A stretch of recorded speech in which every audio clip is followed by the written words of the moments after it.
Hey everybody, welcome to Band Advice TV, and this is the Matt and Mark Bout Music Podcast. I am your co-host, Mark Allen V, broadcasting to you live from a good social distancing from my partner in crime.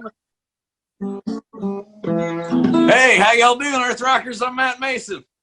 How's it going, Matt? Good, man. What are you doing?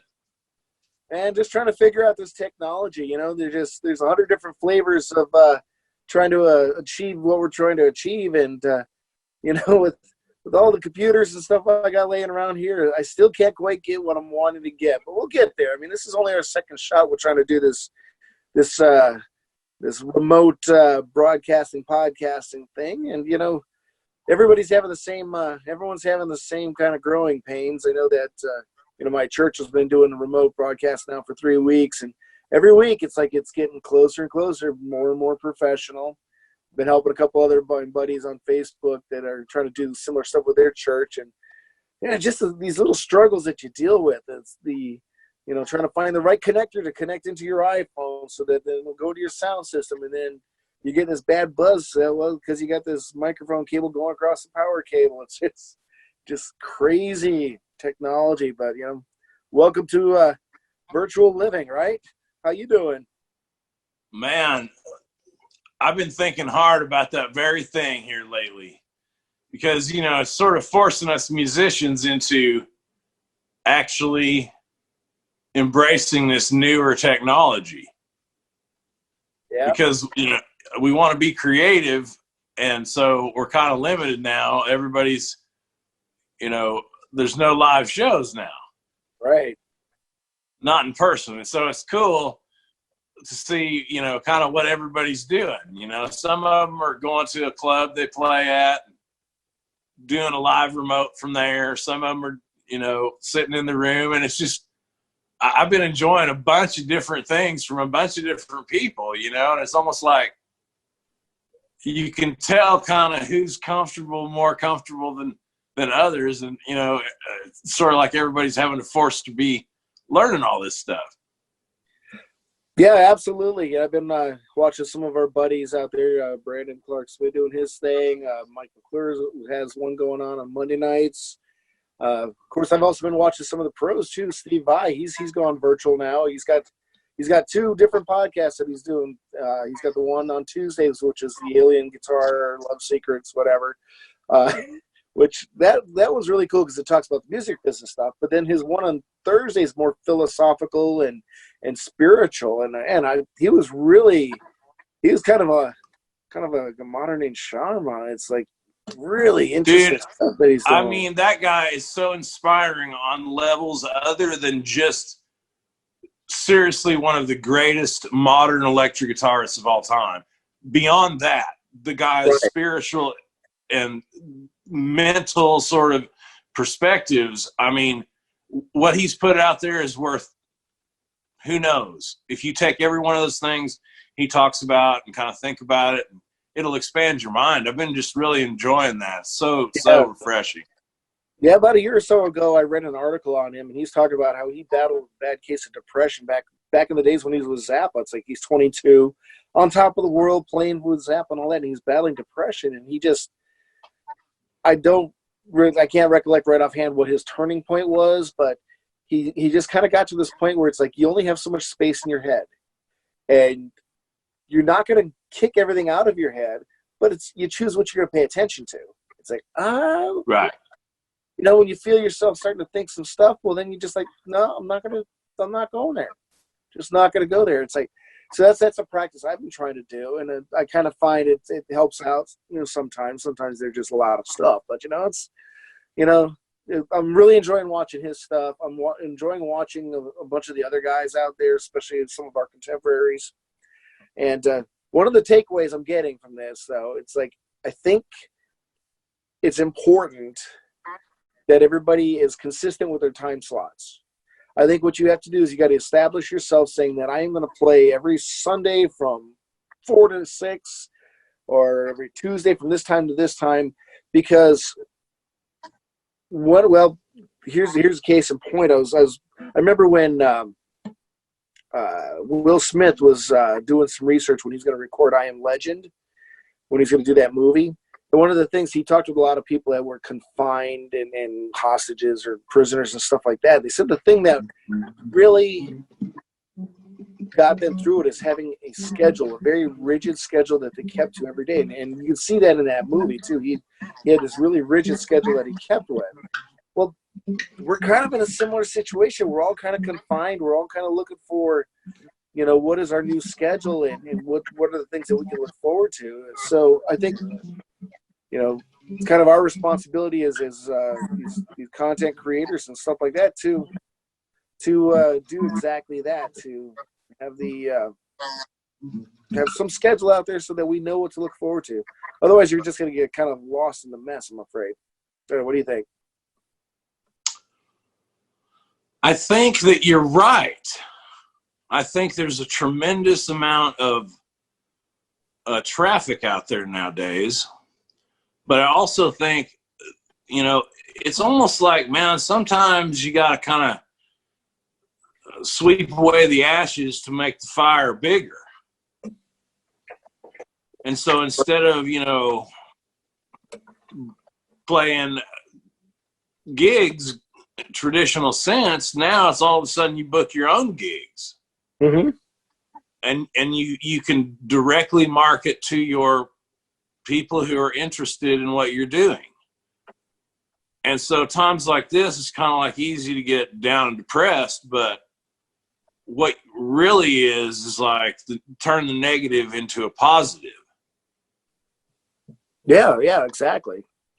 And so instead of thinking, oh my gosh, life as I've known it is over for however long, you got to think about, okay, I know it is over, but how do I proceed forward with the current conditions and the current climate, the current whatever's happening? And so it's a challenge. It is. At whatever level you're at, technology-wise, there's always something more to learn in being a musician. And what it means to be a musician in 2020 is much different than what it meant to be a musician in 1920. Well, even in 2019, I mean, come on. We were looking at what it was like, this time last year we're talking about going to a DIY musician and, your famous quote, it's the greatest time and the worst time to be an independent musician. Wow, that has all changed now because it's like we've got to scrap everything that we've been trying to teach ourselves in the last several years and just start over. And but yeah, really, it's like you're taking off your musician hat, you're putting on your content creator hat, you're trying to find ways of getting out there because you've got to constantly, I think the only way that you're going to weather this is that you've got to constantly engage your audience, and you've got to constantly give them that feed every week, every couple days, whatever. And consistency, absolutely. And I think it might be beneficial too if some of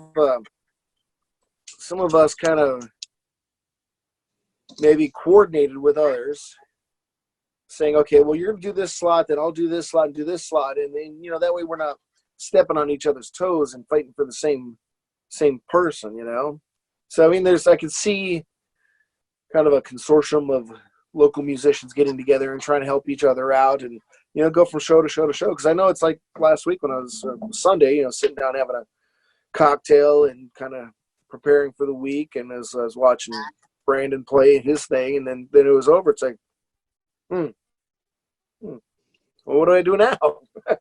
Still got a half a drink here. I want to watch some more original music and stuff. So, maybe that's something that some of you guys out there can give it a shot and see how it goes. And let us know. Let us know what ideas, what things you guys are doing, because it's a brave new world out there right now, and we're all experimenting. And yeah. So what stuff have you done this week, man? Well, this week I've been doing a lot of just what I call high art thinking. Okay. Which kind of involved what I was just talking about. Sure.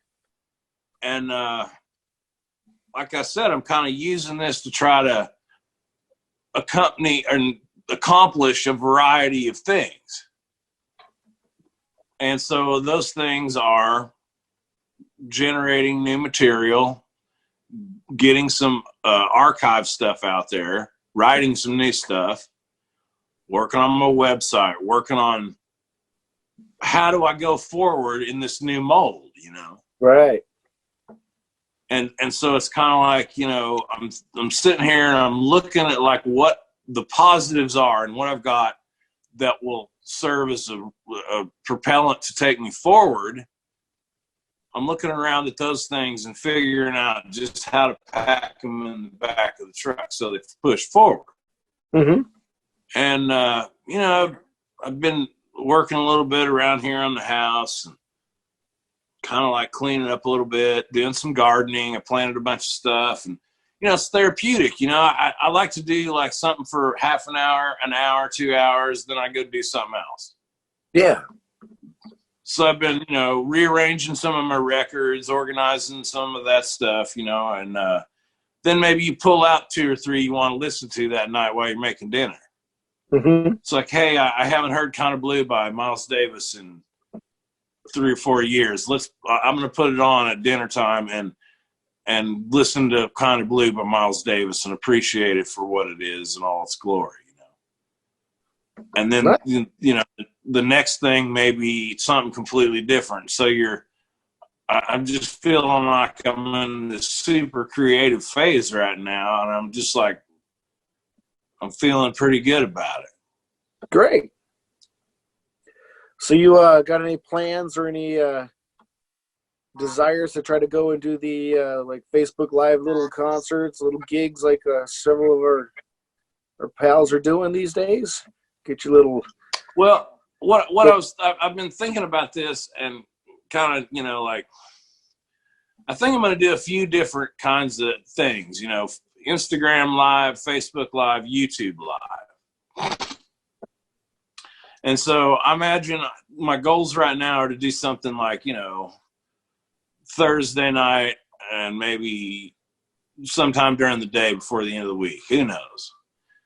And just, you know, like make it not so much a concert, whatever, just kind of like a hang, you know, just talk about music, talk about guitars, play some riffs, talk about some songs, tell some stories, you know, just kind of a virtual hang. Cool.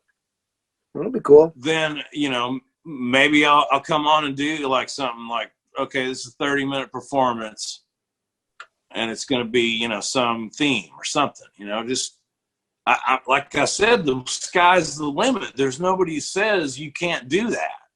Right, right. You know, no one's saying, you know, that you got to play. Oh, go ahead. I mean, you know, it's like you take chances like that, and it's just liberating. It's refreshing. It's like it's your own show, and the people vote with their views and you know, their support. And so it's just, I mean, it's the best times and it's the worst of times. The same thing. It's just amplified more on both ends. So there's the live stuff that you're going to do. Are you going to be doing covers at all or strictly originals? And I ask, of course, because there's the big question about licensing right now. So it's I'm having a hard time myself finding answers on how stringent they're going to be on licensing with this brave new world of virtual gigs. So, well, you know, I know a guy that he's from Chicago originally, but he lives in Los Angeles. He runs his own studio. I mean, he's had placements in movies. He's just a super talented multi-instrumentalist. He runs a studio in the Los Angeles area, and, you know, he's been rolling out every night. He's been playing one of his entire albums. You know, and in some cases, these albums, all the music is written by him. It's copywritten by him. It's been registered, you know, in his performing rights organization for 8 years. And he's been shut down a couple of times for supposed copyright violations of his own material. Isn't that so crazy? What's going on, I think, is they've got some kind of software that's listening to the similarities in songs. Mm-hmm.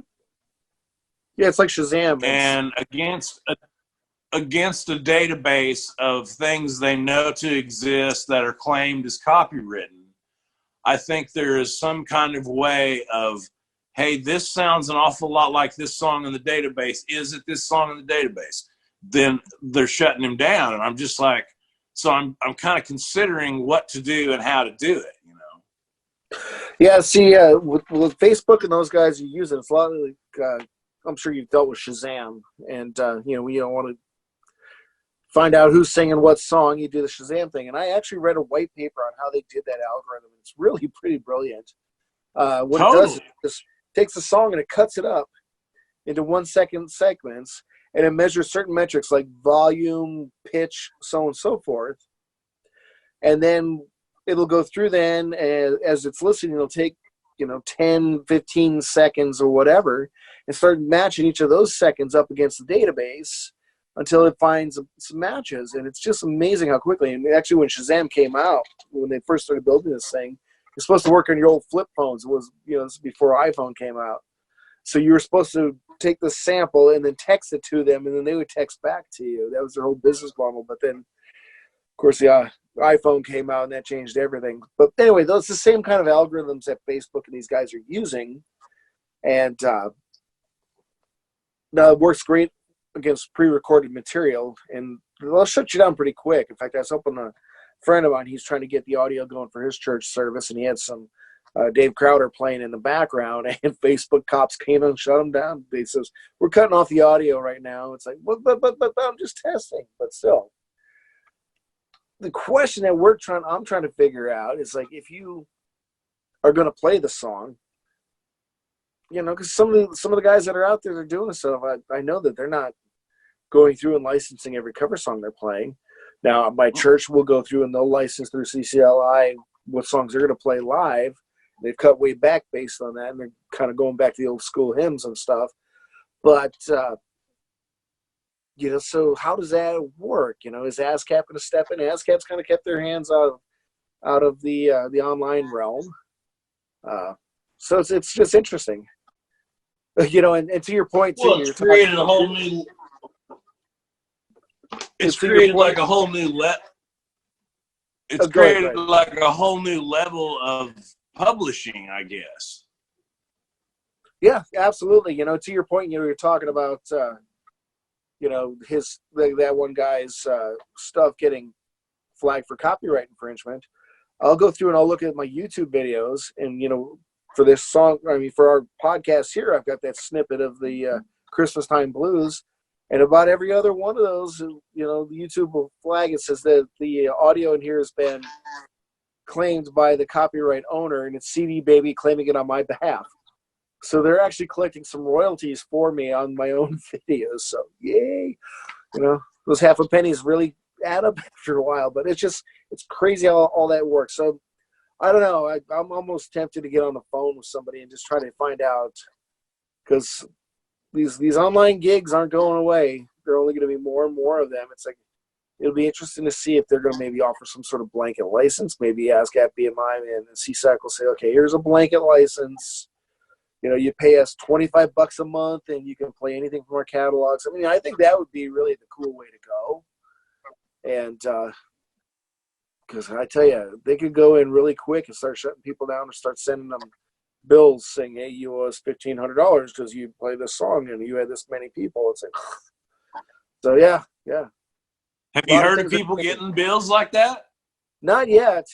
But I tell you, when I was doing some web development, one of my clients had given me a bunch of clip art to put on their web page. They got a bill. They got a bill from Getty Images, and you know, and the guy's like, "Well, did you license the stuff?" It's like, "No, you gave me the images to use. Licensing's up to you." And they got hit with a several $1,000s, like $10,000 bill, because there was the 4 or 5 images on there on the website. So it's like, so they have companies out there that actually just scour the internet and try to do that. And I'm sure that there's some opportunities out there right now that are going to be doing the same thing, and try to scour the internet, listen to these audio files, and see who's covering what songs. But I don't know. I don't know. It'll be interesting to see. This is all 3 weeks in. That's what's crazy. We're only 3 weeks into Well, this I mean, insanity, that right? can work in a good way, and here's how it can work in a good way. I feel like the public is it's really tender to try to place an original song that they don't know, that they've never heard before. Whether you're with the Rolling Stones or you're, Joe Blow in Pocatello, Idaho. And so by putting a little bit tighter rein on the cover songs, it's going to force people to play original shows, original stuff. Uh-huh. And so I think it might, weed out some of the people that are just pure cover bands. Mm-hmm. Because, hey, okay, we can do a show online and play all covers. We're an 80s metal cover band. Nothing we play is original. If they could get to the point where, all right, well, if you're going to play a 20-song set online and get your fans to tip, then we're going to kind of take an average of how many people watched, how many people tuned in, and you're going to be like responsible to remit performance, some other kind of publishing to the owners of those copyrights. That's where I see it going, kinda. It definitely could. Like I said, the best case scenario is that they'd offer some sort of blanket license. And then I don't know if this is going to, it probably would be, if you're doing a video, it would probably be a synchronization license. Because you're syncing up your audio with your video.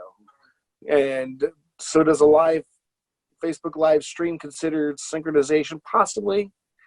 I don't know, because this is kind of a new field right now. And so maybe if they were to say, okay, we're going to offer just a flat monthly rate, if you got all the musicians out there that are doing Facebook Live stuff right now, and they all chipped in $25 a month to license this stuff, that's going to be quite the honeypot there that can be distributed amongst their artists and publishers, their songwriters and publishers. So it's like, absolutely, that would be, I think, a best case scenario. Make it affordable.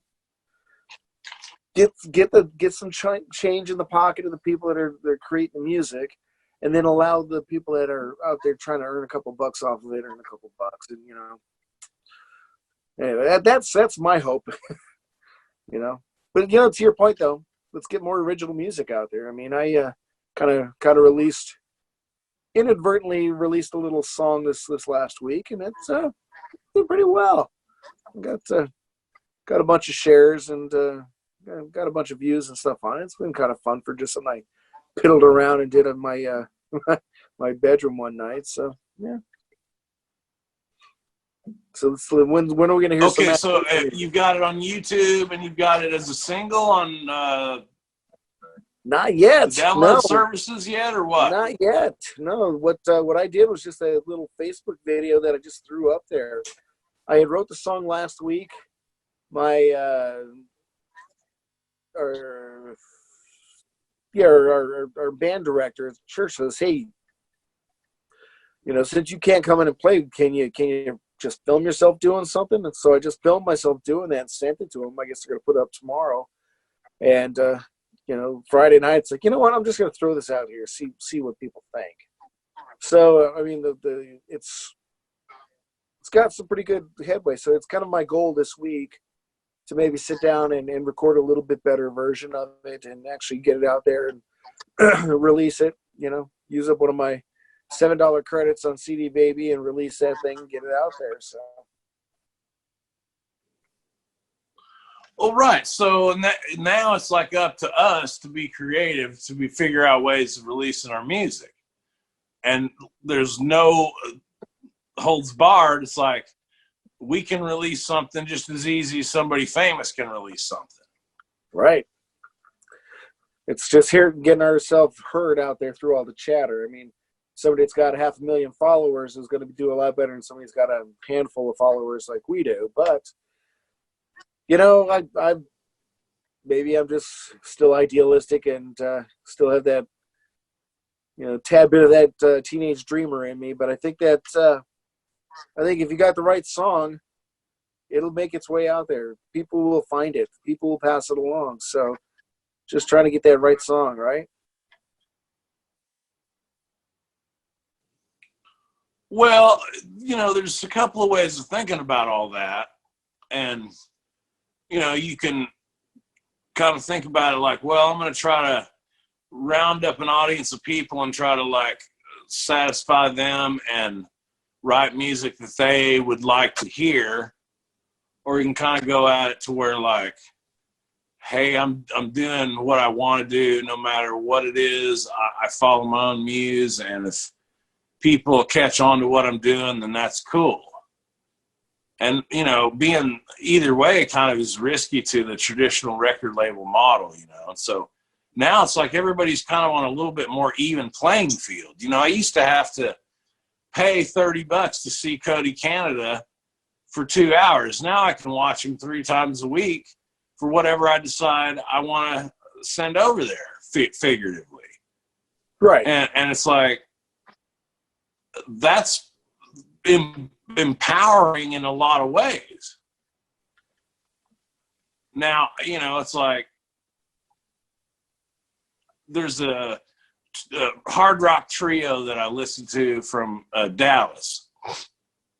Their European tour got canceled, and they decided to do a live stream on Saturday night, and they got over 100,000 viewers.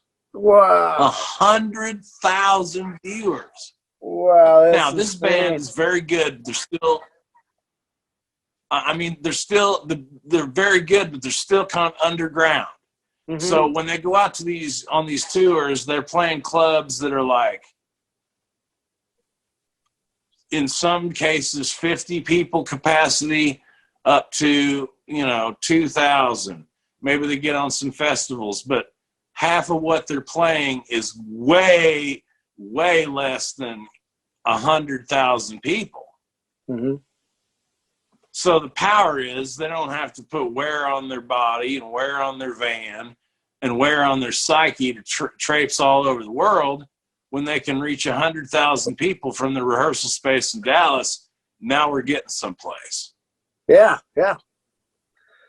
Yeah, you're right, though. It does even everything out. And, I think playing it smart, playing it consistent, so that when somebody has a great night watching you, they know that they can come back the same time next week, same bat channel, same bat time, and catch you again. And I honestly, even before all this went down, being a content creator is consistency. And that's not the easiest thing always to do, but nowadays, especially if you're doing your live shows and stuff.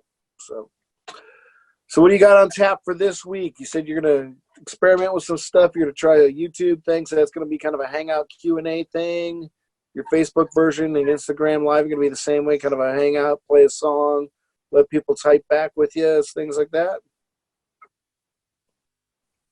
Yeah, I'm thinking I'm just going to like take it as it comes, man. I've always been a free spirit kind of person, and so one thing I kind of have been enjoyed is like Paul Stanley of all people from Kiss. He's just been like doing maybe a 20-minute segment, talking a little bit about the band, playing some riffs by himself at his home studio.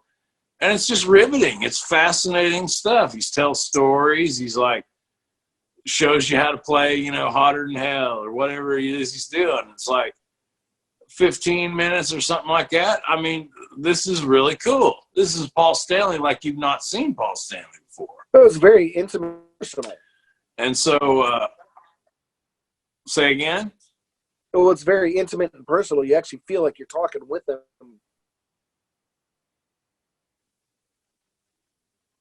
Right, because, nowadays it's hip to charge $1,000 to meet the band backstage in an arena show, and you're getting 15 minutes 3 times a week from somebody who charges $1,000 to shake their hand and sign one item. Mm-hmm. And so it's really pretty cool. So I thought I might try to like do something like that. Do some play-alongs with some of my tunes, solos, like I said, I've been gathering information for the last couple of weeks. And, reading these blogs and listening to these people online. It's just been like really, really inspiring. And I'm scared, but I'm looking forward to what comes around the corner. Well, the beauty of this is it's not costing anything. It's costing bandwidth.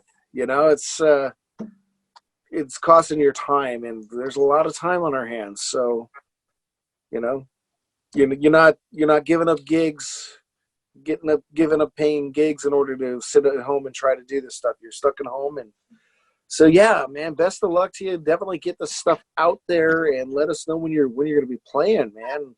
I think I'm going to do the same thing. I'm just gonna sit down and maybe do a little session here and there, talk about one or two of my originals and kind of the story behind it. And, I've been a writing machine lately. So, who knows? Who knows? Maybe I'll just try to write a song a week, and that'll be kind of a challenge. And we can talk about that. So we'll see.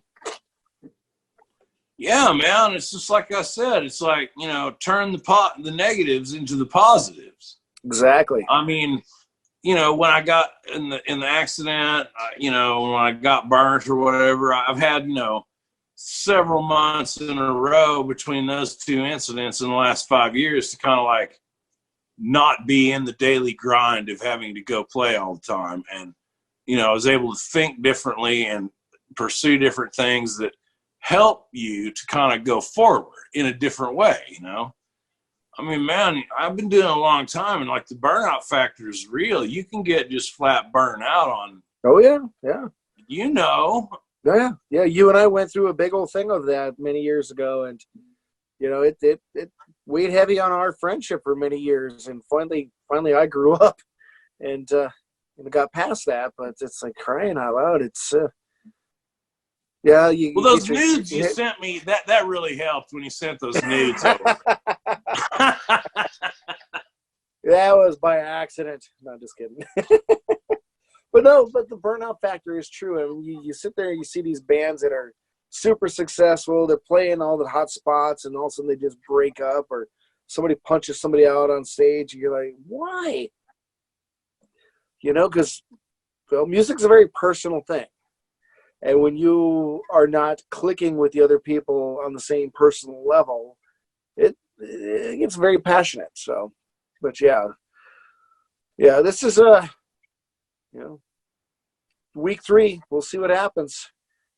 And I look forward to chatting with you next week and kind of get the lowdown on what you did and what I did, and kind of have some pointers, success, well, hopefully whatever, Well, I'm working real hot and heavy right now and picking the track listing for those 4 singles that I've been talking about. Yeah, great.